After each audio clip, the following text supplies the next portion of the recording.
Okay, so thank you for having me here. And this is the presentation of our project. It's called Orange, with a very weird acronym. And the project, in a nutshell, it was between ourselves, the University of Venice, and the YLab laboratory at Northeastern University in Boston. And it was an OC5 project, ended in November just now. And the goal of the projects are essentially to try to design and study the formation of wireless backhaul's in 5G and beyond networks, and test them on Colosseum, which is a wireless testbed that they have at Northeastern, and it is actually able to emulate with SDRs and a very powerful channel emulation device, a lot of very flexible configurations for 5G networks, or in general for wireless networks. So a few more details. This project was made by me and Andrea Marin, my colleague from University of Ca' Foscari in Venice, Tommaso Melodia and Michele Polese and Neo. And then Gabriele Gemmi is a PhD student of us that left for Boston in September, and he's actually still there. So our collaboration is still continuing, still going on after the end of the project.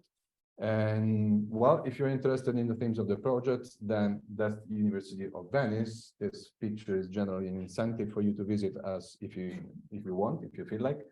Unfortunately, this is not my office, but still, we are in a nice place. So some preliminaries. This starts from our work of us before the beginning of the project, where we were asking ourselves how dense is dense, because we have been knowing that next G, 5G, 6G, that are supposed to use millimeter wave or even terabytes communication, they require a denser infrastructure. So something that we asked ourselves was, how dense is dense? And we started with elaboration of open data of 3D surfaces of urban areas, urban, rural, suburban, but this project focused on urban areas for simplicity. And we started algorithms for placement of those GNOS B, the base station of 5G, to provide communication in line of sight in urban areas. And our results are about this. So if you want to have a decent coverage, you need at least 40, 80, probably even more GNOS B per square kilometer, which is like more than 10 times what we need now. If you want to cover everything with millimeter wave, not everything, but almost everything. So this implies a huge infrastructure cost. And one way to decrease this cost is what is called the integrated access and backhaul, which is a way provided by 5G to make self-backhauling. So the idea here is that you have one EIB donor, which is fiber connected. And then since you can have very narrow beams at high frequencies, you essentially make a multi-hop network to the IAB nodes, the GNOS B, so the base station that cover the specific place in the ground. And then you need to make this topology so that you can reach the first node that is fiber connected. And this is going to cut the cost of the infrastructure because not every node should be fiber connected, which is a huge source of expenditure. So the research challenge that we actually thought of is, let's say that we have an algorithm that places the GNOS bit for us, which is state of the art, and how many of the nodes must be donors? So how many do we have to fiber connect? And what is the topology that can be used to connect all the others in a multi-hop fashion to the core network, of course. And this is the theme of the project, which actually evolves in 5 steps. Step 1 is we collected a lot of data, open data by various nationalities. We have data for Barcelona, Luxembourg City, Florence, and somewhere else I don't recall now, another European city. And what we do is Milan. What we do is we take the 3D shapes, then we make the positioning of the GNOS Bs, and then we compute what is called the visibility graph. That is the potential set of edges that you can use to connect those GNOS B in a wireless way. There are a lot of assumptions here, of course, that I'm just skipping, but just to give you an idea. And the first result of the project is the publication of all these data. We have all the allocation, all the maps, and all the data that are on our public website. Then what we do, we use some optimization problems, which is an ILP problem to describe the system and provide some optimal definition of backhaul. This, of course, can be complicated as much as we want. In a very simple case like these two cases here, we just use some geometrical constraints, like we do not want trees of depth more than 3 hops, and we want to limit the degree of every node. And in this case, for instance, it's a very lucky case in which you start with 22 nodes, and in the end, only the squares here are the ones that are connected by fiber, and you can connect all the others just by wireless. This is another interesting case in which we include some reliability. So we want every node to be connected to at least 2 independent topologies, so that if something breaks, if a link breaks, there is a backup link. And then there are more complicated models in which we take into account, of course, the flow, the capacity of the links, and so on and so forth. And you can compose them as much as you want. And the good thing is that we find optimal solution for the reasonable scales. We find optimal solutions. And then we implemented everything with real-world code. This has been mentioned already in previous presentation. The ORAN initiative, it's an initiative that standardized open interfaces and also produced open source code for running a whole 5G network. And what we have been doing was to extend and testbed and test the current implementation of integrated access and backhaul, which is still a bit shaky. So we were actually able to implement the missing messages on the standard interfaces so that we can actually build this tree-like topology from the donor down to the latest IIB nodes. And we also developed a real-time, non-real-time controller, which runs in the controller area of the network and manages the creation of this topology, and potentially can modify it if necessary. Then step 4, it was tested on Colosseum. Colosseum is flexible enough to test whatever topology in whatever environment you're able to configure to be used. And so we actually tested some of the topologies that we generated starting from the data. We have some results here. So for instance, we were able to measure the delay, and we confirmed that, well, we can reasonably have support topologies of depth up to 2-3 hops. The backhaul formation works, so our code actually is integratable in a real-world application.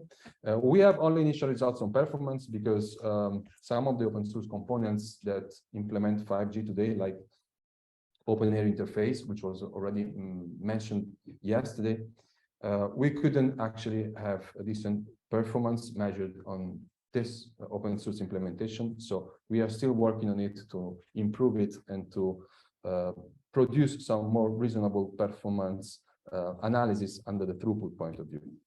And step 5, publish everything. So we published everything. We published the source code. We published the data that we have. We published the whole process of how you get from data to measures. We published also a paper at a conference, the IEEE Ones conference, that was just 2 weeks ago, and we were invited to extend it for a special issue on computer communications, and now we are preparing more papers for the summer, where we are going to accumulate more tests and more data. And so finally, conclusions here, we bootstrapped a new collaboration. We have never collaborated with people from NEO.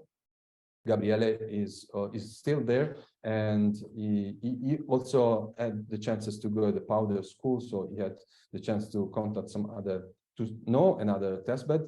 We provided algorithms and new scenarios that are usable directly from Colosseum. So if you want to use Colosseum, which is actually open, anybody can use it. You will find our scenarios that were generated on our own cities, so you can actually repeat the experiments. And I think a very important thing is that we provided and documented a methodology that starts from open data down to possible measurements. So if you are a small operator or an organization that is trying to understand what it will cost to deploy your own infrastructure, you can start from the 3D data, analyze them, place, optimize, and then go on Colosseum and try to test and see if you have to move things around or if your model is providing enough performance as you wanted. We also contributed to open source code from scratch made by us, and also contributing to open interface, helping to debug some stuff. And of course, we are publishing scientific papers. So last slides, just about contacts. This is the project website where you find all the code and the data. That's myself, my personal page, and this is the page of the group in Venice. And that's all on my side.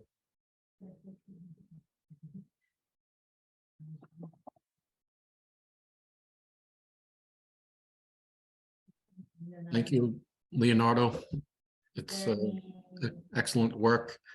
I just wanted to point out some of your work could potentially be of interest to some of the SNS, which I'm sure you're aware of, the Smart Networks program. And I understand there's going to be a call at some point with the EU-US as well, collaboration, so it might be of interest yes, for future work. Just a quick question about the collaboration with Northeastern. I know you had some good collaboration in Boston with them. You had some staff members. Do you want to maybe discuss a little bit about that collaboration that you had on site with Northeastern? Oh yes, well, Colosseum is a platform that can be exploited by remote. So ideally, you could actually make everything by remote. But in practice, the learning curve is quite steep. So you have to be there in practice to make it work. So the fact that we had this student that has been there and it is still there, first of all, it allowed us to have hands-on experience and improve everything. And then it opened up to many other things, like for instance, he went to the summer school in Powder, so we are now trying to understand if we can replicate the same results on other test beds. And the folks in Northeastern, we didn't work before with them, but we work with them as if we have been working with them for 10 years. I mean, they're really available for this kind of cooperation. Okay, that's great. Thank you, Leonardo. Maybe just from my side, following the comment from Jim to confirm, well, I'm not following closely, but I'm aware that they are discussing within the part of networks. My colleagues are discussing with NSF to establish a collaboration, as Jim mentioned, under the SNS joint undertaking. So my understanding is that this call will be opened in this year. So follow it if you're interested. What I don't know is the type of projects they will support, because we are supporting very specific projects. So these were short duration, one person organization was enough. And I don't know the type of projects might be like this, or might be larger projects, or I don't know. So find the details, but yeah, this could be a kind of opportunity to continue your work, because your work fits very well with what they are doing. Okay, cool. Thank you. I would appreciate if you can send me like a link or some data about the initiative so that I can search about it when I have some time. At least the website I can find, and I send it to Jim, and then he can. Yes, absolutely. And we have a very active NCP, National Contact Point for SNS here in Ireland. And he briefs us very regularly on the different projects. So we can send that, Leonardo. Thank you.